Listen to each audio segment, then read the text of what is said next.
Look Up by Bryon, illustrated by Dapo Adeola.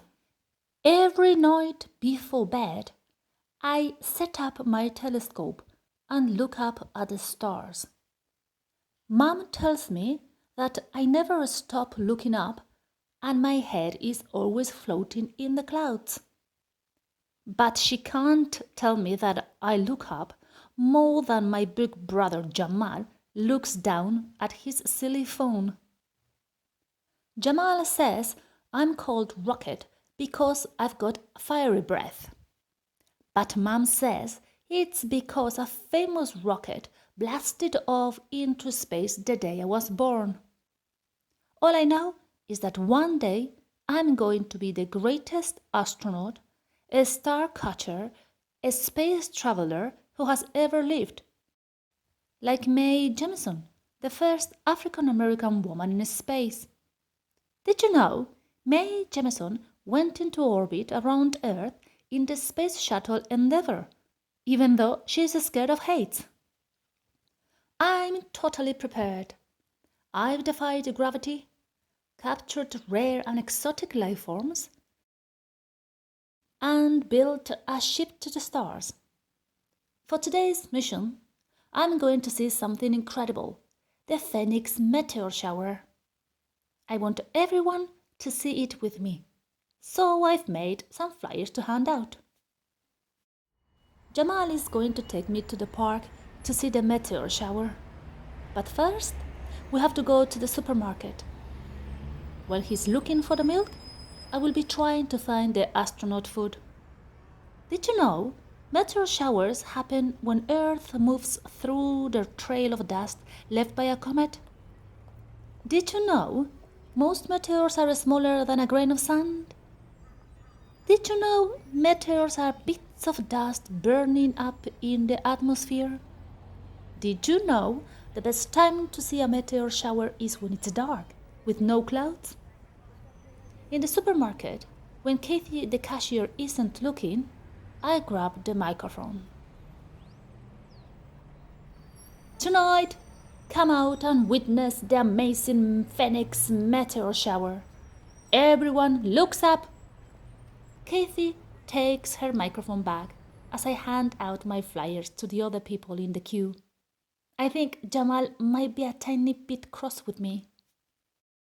The Phoenix meteor shower will come soon.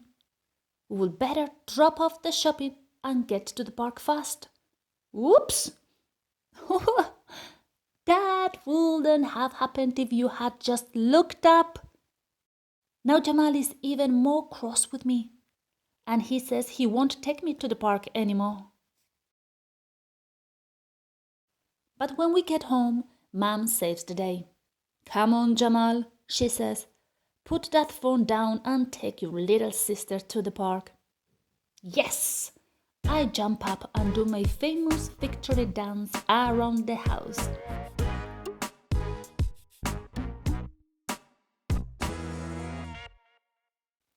I grab my jetpacked rucksack, but Jamal is still glued to his game. Wait till I've completed the level, Rocket, he grumbles. As we are about to leave, the doorbell rings. Woosers! Everyone's here, and they are all holding my flyers. To the park! I yell at the top of my lungs. We are all so excited.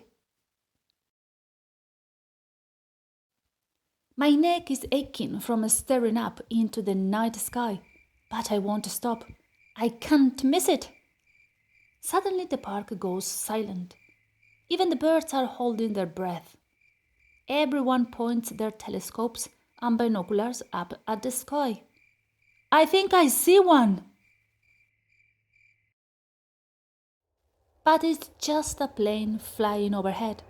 Everyone moans and groans. We wait and wait and wait. It must be nearly time for the park to close. One by one, people start to go home. Maybe the Phoenix meteor shower was just a myth. Maybe that's why Jamal didn't want to come along. Maybe everyone is upset with me for wasting their time. I've never ever felt this sad before. Jamal looks at me for the first time today. It feels like the first time ever. I've turned my phone off, sis, he says. I'm sorry for making you wait in the freezing cold for nothing, Jamal. Let's go home. Suddenly there is a big bright light in the sky. Look up! The Phoenix Meteor Shower! I'm speechless, Jamal says. He pulls out his flask and gives me a warm cup of hot chocolate. Yummy! We both sit down on the hill watching meteors zoom across the sky. I'm so happy we looked up and saw them together. Did you know? One day I'm going to have a meteor shower named after me.